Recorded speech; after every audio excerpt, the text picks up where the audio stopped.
예, 저희가 계속해서 코로나 시대 그 이후는 어떻게 될 것인가에 대한 이야기들을 계속하고 있습니다. 그러면서 이제 포스트 코로나라는 말들을 더 자주 언급하게 되는데요.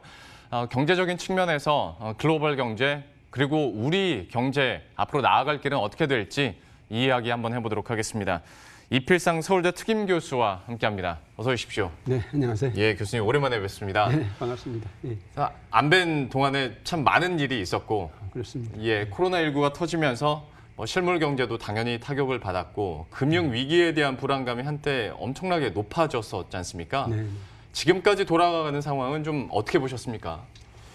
상황이 아주 불안한데요. 1930년에 있었던 경제 위기를 1차 대공황이다 이렇게 부른다면은 2020년 코로나 위기는 2차 대공황이다 이렇게 생각할 수 있는 것 같습니다. 예. 성격은 다릅니다. 그래서 코로나 사태가 조기에 끝나면은 이번 위기는 어느 정도 쉽게 해결할 수 있겠습니다만은 계속된다면은 아마 1930년대 있었던 공황보다 더 심한 공황을 겪을 수도 있다 이런 생각이 듭니다. 근데 그 당시에 1929년에 벌어진 그 1차 대공황은요, 1920년대 그 산업혁명이 꽃을 피면서 공급 과잉 상태가 나타났고요. 예. 증권시장에 거품이 있었습니다. 그래서 증권시장 거품이 꺼지면서 결국 그때 이제 경제가 대공황에 빠지게 됐는데 그때는 뉴딜이라는 그런 어떤 수요 확대 정책을 펴서 일단 위기를 극복을 했죠. 네. 근데 이번에 그 코로나 위기 보면요, 사람 이동 자체를 막는 위기니까요. 그래서 경제 3대 기둥이라고 하는 투자가 잘 안 되고 있고, 예. 생산이 잘 안 되고 있고, 소비가 잘 안 되고 있습니다. 예. 그래서 이제 경제 세 기둥이 이렇게 이제 결국 무너지니까 지금의 위기는 어떻게 보면 이제 속수무책으로 그냥 무너지는 장애다 이렇게 볼 수 있다는 것이거든요. 그래서 예. 어떻게든지 코로나 사태가 빨리 이제 진정이 돼서 경제가 살아나야 할 것 같은데 어떤 상당히 지금 걱정이 되는 건 사실입니다. 지적을 해주셨던 것처럼 사람 간의 교류가 막힐 수밖에 없고 하다 보면 어떤 무역 활동도 제약을 받게 되다 보니까 특히 수출 의존도가 높은 우리나라 같은 경우에는 앞으로의 어떤 경제 전망에 대해서 걱정하시는 분들이 많습니다. 네. 다만 글쎄요, 이걸로 위로라고 하긴 좀 그렇습니다만은 지금 IMF나 아니면 블룸버그에서 나오는 전망치나 자료들을 보면 그래도 글로벌 경제 국가들 중에서 우리나라는 나름대로 선방을 하고 있다라는 지표들이 좀 나오고 있거든요. 여기에 대해서는 좀 어떻게 해석하고 계십니까? 숫자상으로는 선방하고 있다 이렇게 이제 생각을 할 수 있습니다. IMF 전망 보면은 미국이 마이너스 5.9, 중국이 플러스 1.2, 한국 마이너스 1.2. 그다음 블룸버그 연구소 전망을 보면은 미국은 마이너스 6.4, 예. 중국 플러스 2.0, 우리나라 마이너스 0.1% 이런데요. 보면 이 숫자 보면은 선방하고 있는 거죠. 근데 이거 결코 낙관할 수 있는 숫자가 아니라는 겁니다. 예. 가장 중요한 문제가 뭐냐면 기저질환인데요. 코로나도 기저질환 있는 사람이 걸리면 굉장히 위험하잖아요. 예. 마찬가지로 경제도 기저질환이 있으면은 굉장히 위험한 상황에 이제 처할 수 있다 하는 얘기인데 이 코로나 사태가 발생하기 전에 2019년도 실적을 한번 보면요. 우리나라 50대 기업의 영업이익이 거의 절반으로 줄었습니다. 네. 그 대표적인 기업 삼성전자 마이너스 52.8%, SK 하이닉스 마이너스 87%, 현대제철 마이너스 67.7%, LG화학 마이너스 60.1%. 이 정도 영업이익이 떨어지고 있다는 얘기는 우리나라 주요 기업들, 주요 수출 산업이 지금 경쟁력을 잃고 있다는 얘기인데 이런 상태에서 코로나 사태가 덮쳐서 수출이 계속 위축되고 있다. 그러다 보니까 경제가 지금 침체하고 있다. 이렇게 치면은 단순하게 다른 나라보다 성장률이 좀 나으니까 이거 선방이다. 이렇게 이제 단정하기는 어려운 상황이죠. 그러니까 어떤 기저질환의 초기 증상이 이미 좀 나타나고 있었는데 여기에 코로나19가 타격을 받다 보니까 숫자상으로 보이는 것보다 더 큰 타격을 향후에 받을 수도 있는 가능성은 있다라고 지적을 해주시는 것 같고. 그러니까 속병이 지금 아주 심한 상태라는 것이거든요. 예. 그리고 또 하나 좀 지적을 해보자면, 그러니까 어떤 숫자상으로 다른 나라보다는 경제 성장률 하향치가 소폭으로 늘어난다고 하더라도 어쨌거나 우리는 말씀드린 것처럼 수출 의존도가 높고 특히 미국과 중국에 대한 영향력이 클 수밖에 없기 때문에 여기가 안 좋으면 우리들도 당연히 안 좋을 수밖에 없는 거 아니겠습니까? 예, 우리나라 산업 구조는요, 수직적인 구조인데 수출 산업이 살아야 내수 산업이 사는 그런 일종의 낙수 구조라는 것이거든요. 근데 지금 5월 달 들어서 1일부터 10일까지 수출 실적 보면요, 작년 같은 기간에 비해서 마이너스 46.3%인데요. 예. 충격적입니다. 근데 이것이 어떻게 보면 더 심화될 수도 있다 하는 것인데 여기 수출이 이렇게 무엇이 많이 어떤 상품이 이렇게 많이 줄었나 보니까 상품별로 자동차 마이너스 80.4%, 석유 제품 마이너스 75.6%, 반도체 마이너스 17.8% 주요 상품들입니다. 예. 그리고 이제 나라들로 보면요.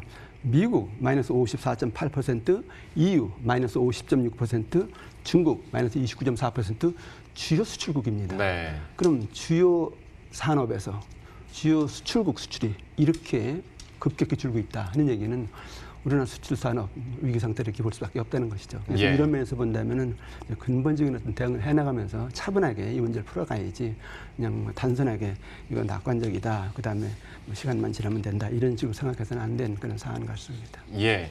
뭐 이렇다 보니까 어떤 무역 활동에서도 산업의 대대적인 구조 조정이 이번에 필요하지 않겠냐라는 지적까지 나오고 있는데 말 그대로 좀 체질 개선이 필요한 상황이기도 한 것 같고 네. 또 시간을 또 보내면서 얼마나 즉각적으로 대응을 하는지도 지켜봐야 될 것 같습니다.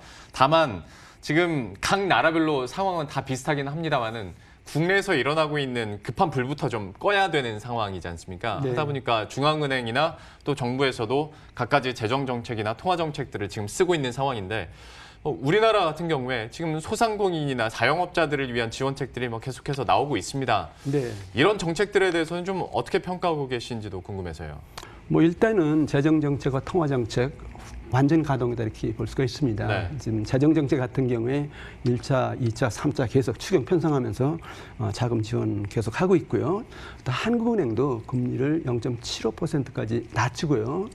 그 금융기관에 무제한 유동성을 공급하고 있거든요. 예. 이 정도면 전례가 없는 그런 어떤 대대적인 조치다 이렇게 볼 수가 있는데 그런데도 불구하고 아직 경제 저변에 있는 소상공인, 영세 기업들 아직 사격을 헤매고 있다 이렇게 네. 볼 수밖에 없는데 일단 정부로서는 그 1차 긴급 대출을 해줬어요. 근데 1차 긴급 대출은 신용 등급별로 차등 지원을 하기 때문에 네.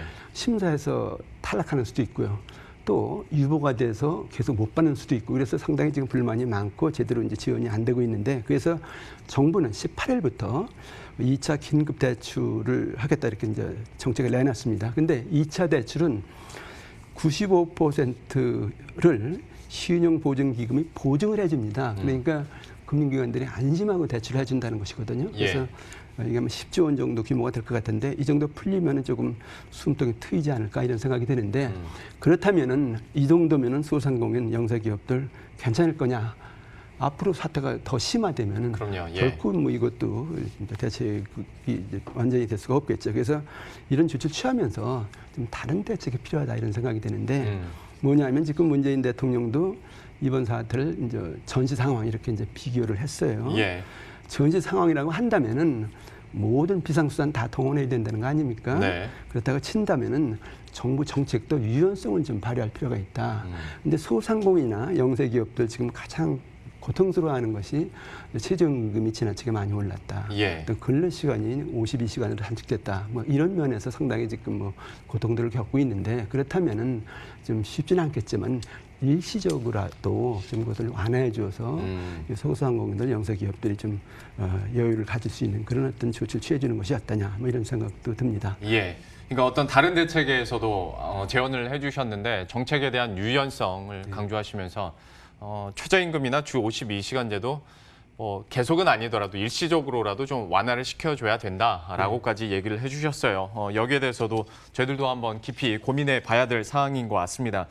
그리고 이제 또 어떤 정부 정책의 유연성과도 어찌 보면 좀 이어질 수 있을 것 같아서 질문을 드려보자면 부동산 시장도 사실 여기도 녹록지가 않은 상황입니다. 네. 여기는 좀 어떻게 보고 계십니까? 예, 정부의 기본 정책 기조가 수단과 방법을 가리지 않고 투기는 근절하겠다. 예. 이게 기조입니다. 네. 근데 이런 상태에서 이제 여러 가지 규제가 나왔는데 대출 규제, 그다음에 분양가 상한제, 보유세 인상 뭐 여러 조치를 내놔가지고 사실 우리나라 부동산 시장은 지금 정부의 포승줄에 묵혀 있다 이렇게 봐도 과언은 아닐 겁니다. 예. 이런 상태에서 코로나 사태가 터지니까 이제 매수 심리가 완전히 죽다시피 했죠. 그래서 가격이 계속 하락하고 있는데 문제는 부동산 시장이 물론 투기는 잡아야 되겠지만은 계속 하락하면은 이게 또 그 경기 침체를 악화시키면서 예. 경제 위기를 더 확산시킬 가능성도 있거든요. 그런 면에서 본다면 그래서 어느 정도 이게 조금 그래도 뭐 유연성은 좀 필요한 상황도 아닌가라는 생각도 할 수 있는데 어쨌든 간에 정부로서는 좀 고민해 봐야 될 필요가 있는 것 같고요.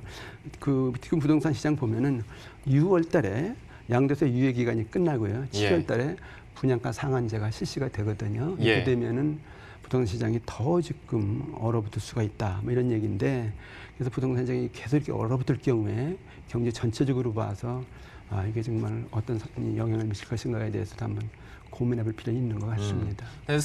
사태가 워낙 악화되다 보니까 요즘 좀 움직이는 흐름들을 보면 정부도 그렇고 국회에서도 어떤 부동산 규제책을 글쎄 완화까지는 아니더라도 약간 좀 미루자는 목소리는 나오고 있는 것 같습니다. 여기에 대해서는 어떻게 평가하십니까? 뭐 일단 전시 상황이다 이렇게 우리가 이제 전제를 한 이상 뭐 수단과 방법 가리지 말아야죠. 그래서 부동산 시장이 침체해가지고 가계부채가 연쇄적으로 부동한다 뭐 등등해서 뭐 대형 어떤 문제가 발생하면은 감당하기 어렵거든요. 그래서 뭐 신중하게 고려해볼 필요가 있다 저는 그렇게 생각합니다. 이것도 좀 어떤 변화들이 있을지도 한번 계속 지켜보도록 하겠고 지금까지 나왔었던 뉴스들을 다시 한번 제가 질문을 드리면서 거기에 대한 평가도 들어보도록 할 텐데 문재인 대통령이 그 취임 3주년 특별 연설에서 3대 신성장 산업에 대한 이야기들을 계속 강조를 했지 않습니까?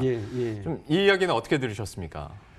결국 우리 경제가 이제 그 포스트 코로나 시대에 대비를 해야 되는데 그 선도형 경제로 포스트 코로나 시대를 열겠다 이렇게 이제 문재인 대통령이 이야기를 하고요. 그러기 위해서 혁신 벤처, 스타트업, 한국 기업의 유통 이런 것들이 주력이 돼야 된다 이렇게 이제 언급을 했습니다. 그러면서 시스템 반도체, 바이오 헬스, 미래 자동차 이것을 이제 3대 신성장 산업으로 지목을 했어요. 근데 지금 세계 경제는 코로나 바이러스하고 지금 완전히 전쟁 상태다 이렇게 봐야 됩니다. 근데 이렇게 경제가 전쟁 상태일 때는 어느 나라가 뭐 살아남느냐, 먼저 일어서느냐 이게 관건이거든요. 그래서 결국 끝까지 살아남고 먼저 일어나는 경제가 결국은 그 경제 용토를 태제한다 이렇게 볼 수가 있는데 이런 면에서 일단 이 전시 상황을 어떻게든지 우리가 이겨내자 하는 차원에서 이 세계 산업을 일종의 이제 돌파 선도 산업으로 이제 지목을 한 것 같아요. 근데 뭐 이 산업 굉장히 중요한 산업들입니다. 그래서 뭐 그걸 일단 우선적으로 한번 살려보자 는 얘기는 참 좋은 얘기인데 뭐 그것만 해서 되는 건 아니고요. 전반적으로 이제 기업들이 다시 일어날 수 있는 그런 어떤 상황이 돼야 된다는 얘기인데 산업 생태계를 바꿔야 된다는 것이죠. 그래서 일단은 코로나 사태가 이렇게 지금 악화하고 있는데 규제를 혁파하자, 자금 지원을 하자, 기술 지원을 하자, 인력 지원을 하자, 세제 지원을 하자. 이렇게 해서 기업들이 야 우리나라 정말 기업 천국이다 이렇게 느끼는 어떤 정책을 좀 내놓을 필요가 있다는 것이죠. 그래서 기업들이 일어서야 벤처도 되고 미래 산업도 되는 거 아니겠습니까? 그래서 정부가 이렇게 발표만 한다고 해서 되는 건 결코 아니니까 이제 산업 생태계를 바꾸는 그런 근본적인 대책을 빨리 마련해서 내놓는 것이 아주 중요하다 이런 생각이 듭니다. 그러니까 어떤 교수님의 전체적인 뭐 글자를 보면 성장도 중요하지만 지금은 생존을 해야 성장도 가능한 상황이기 때문에 그런 생존을 위해서는 어떤 기업 생태계도 즉각적으로 좀 바꿔야 될 필요도 있고 여기에 대해서 좀 더 실효성 있는 정부의 대응책들이나 그런 정책 유연성들도 필요하다라고 말씀을 하신 걸로 제가 받아들이겠습니다. 그러면 조금 더 즉각적인 지원이나 구체적인 방안들이 나왔던 게 한국판 뉴딜 있지 않습니까? 참 이야기를 많이 하게 됐고 아무래도 중심에는 뭐 IT나 소프트웨어 쪽으로 얘기가 많이 됐는데 그럼 이 내용에 대해서는 좀 어떻게 평가하셨습니까? 이거는 뭐 아주 좋은 어떤 대책이다 이렇게 생각이 듭니다. 위기가 왔을 때 일단 돈을 많이 풀거든요. 근데 돈만 푼다고 해서 경제가 살아나는 것은 아닙니다. 그래서 앞으로 경제를 어떻게 바꿔가면서 어떻게 살릴 것이냐 그런 계획을 만들어 놓고 돈을 풀어야 된다는 것이죠. 그런 차원에서 이제 한국판 뉴딜 굉장히 의미 있는 정책이다 저는 그렇게 보는데 이번에 내놓은 뉴딜 정책 아주 구체적인 내용은 다음 달 초에 나오겠습니다만 지금까지 나온 내용 보면은 소위 말해서 DNA 이렇게 세 글자로 요약이 돼요. D는 뭐냐면 디지털리제이션인데 그 생활 SOC라든가 공장이라든가 도시 이것을 이제 스마트화하겠다 하는 것이 첫 번째 계획이고요. 또 하나 N은 non face to face 그러니까 비대면 네. 서비스 산업인데 뭐 원격 교육이라든가 또 원격 상거래라든가 이런 걸 활성화시키겠다 하는 얘기고요. 그다음에 A는 AI 인공지능입니다. 네. 그래서 그 5G라든가 로봇이라든가 빅데이터라든가 이런 거 인프라를 대대적으로 구축하겠다 이런 어떤 내용인데 굉장히 의미 있는 어떤 대책이고요. 정말 일단 얘기가 나온 이상 계획을 마련 이상 제대로 이걸 추진해야 된다 저는 그렇게 생각이 드는데 여기서 이제 하나 걱정은 아무래도 단기적인 효과 또는 정치적인 논리 이런 게 작용하면서 그 SOC에 주력하는 것이 아니냐. 예. 그렇게 치면은 예. 과거 이명박 정부나 박근혜 정부 때처럼 또 토건 투자에 치중하다 보면은 결국 경제 정책이 그렇게 실효성이 없으면서 예산 낭비만 가져올 수 있다 이런 생각도 듭니다. 그래서 좀 힘들어도 정부에서 얘기한 대로 DNA 중심으로 과감하게 새로운 산업 일으키면서 산업 구조를 바꿔라. 그래서 우리 경제의 새로운 동력을 빨리 만들어라 이렇게 말씀드리고 싶습니다. 그러니까 돈만 푼다고 되는 건 아니고 어떻게 쓸 것이냐가 중요한데 거기에 대해서는 한국판 뉴딜에 대해서는 그래도 긍정적으로 의미 부여를 해주셨고 네, 다만 SOC 투자에만 너무 집중되는 거 아닌지에 대한 우려감도 나타내셨는데 네. 문재인 정부 초기 때서부터 뭐 건설 투자로 경제를 일으키는 역할을 하진 않겠다라고 했으니까 한번 믿어봐야죠. 예. 네, 네. 어떻게 될지 한번 보도록 약속 하겠습니다. 지켜야 될 것 같습니다. 예. 그런데 이런 것들을 하려면 결국 또 돈 얘기를 해야 네. 될 것 같은데 예. 돈 마련을 위해서 이제 지금까지도 계속 재정을 투입하고 있고 3차 추경 얘기도 네. 이제 계속 얘기가 나오고 본격화되지 않습니까? 네. 좀 어떻게 보십니까? 예, 뭐 일단은 그 정부에서 자금을 어떻게 보면 무제한 푸는 그런 상태다 하는 얘기인데 이번에 나온 대책들 보면요. 기관 산업 대기업들에게 40조 원 지원한다. 금융기관 유동성 지원에 35조 원 지원한다. 가구당 100만 원씩 재난 지원한다. 뭐 이런 식으로 대책들을 내놨는데 이건 과거에 없었던 정말 전례 없었던 대책들입니다. 예.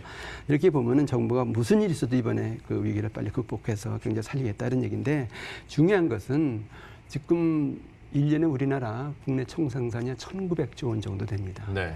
그런데 여기 200조 원 푼다, 300조 원 푼다, 400조 원 푼다 이렇게 풀었을 경우에 과연 1,900조 원의 경제 체제가 살아나겠느냐 하는 것이거든요. 예. 그런 면에서 본다면은 그냥 돈을 이렇게 많이 푸는 이거 대책에 앞서서 아까 말씀드린 뉴딜 정책 제대로 빨리 계획 마련해서 같이 추진해서 예. 일자리를 만들면서 하라는 겁니다. 기업을 살리면서 하라는 겁니다. 예. 돈만 그냥 무조건 풀면은 이거는 돈 낭비하면서 경제도 결국은 불안해지고 정부도 결국 부실해지는 그런 결과가 나온다 하는 얘기인데 이런 차원에서 뉴딜 정책 추진하면서 규제 개혁하라. 필요하면 노동개혁도 하라. 그리고 기존에 소득 주도 성장 정책 기조 이것도 유연성을 좀 둬라. 이렇게만 말씀드리고 싶습니다. 돈을 쓰는 방향과 속도가 중요하다라고 계속 강조를 하고 계시고 저희가 교수님 준비한 질문들은 더 많은데 시간 관계상 네. 마지막 질문 하나 드리도록 하겠습니다. 이것도 시간 많이는 못 드릴 것 같은데 네. 이것도 전례 없는 일이었지 않습니까? 전국민 고용보험 의무화에 대한 이야기를 꺼냈단 말이죠. 이거는 네. 좀 어떻게 보셨는지 짧게 한마디 해주시죠. 예, 굉장히 좋은 제도죠. 당연히 경제가 선진화되는 과정에서 우리가 도입해야 되는 제도입니다. 우리 건강보험제도 있으니까 굉장히 안심하고 예. 치료를 받지 않습니까? 똑같은 얘기인데 고용보험제도 다 적용이 되면 정말 안심하고 일하면서 편안하게 살 수 있죠. 근데 지금 한 50% 정도 근로자가 여기 가입을 했는데 뭐 그 취약 부문 그래서 뭐 저임금, 비정규직 자영업자, 그다음에 예술인, 프리랜서, 그다음에 특수고용 이런 데는 거의 지금 보험제도가 안 돼 있거든요. 그렇죠, 네. 확대하겠다. 굉장히 좋은 내용입니다. 네. 근데 중요한 것은 경제 수용 능력이 있어야 된다는 겁니다. 수용 능력이 없는 상태에서 이걸 확대하면 결국 정부가 돈을 풀어야 되는데 그러면 결국 국민들은 이제 제닭 잡아먹는 식이 되거든요. 예. 그럼 또 경제가 더 위축이 될 수 있고요.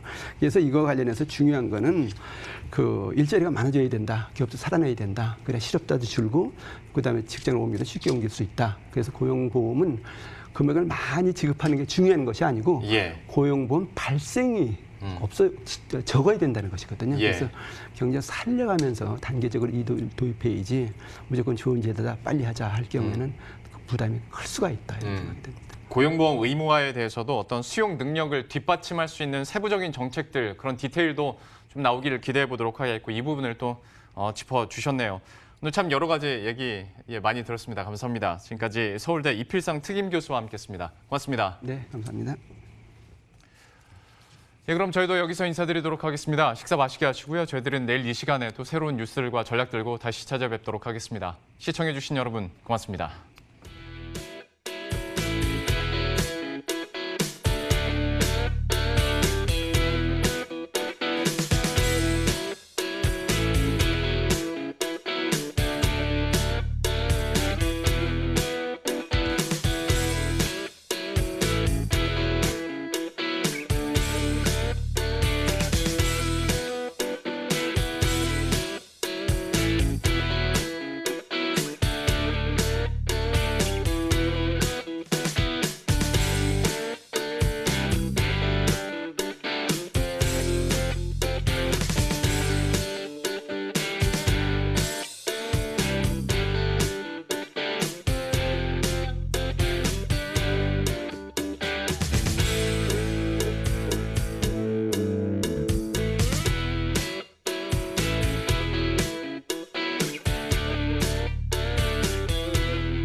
네, 트럼프 대통령의 입을 주목하고 있는 요즘입니다. 이 간밤 트럼프 대통령이 중국과 협상에 관심이 없다라고 말을 하면서 오늘 국내 증시 움츠러들었습니다. 여기에다가 코로나 2차 확산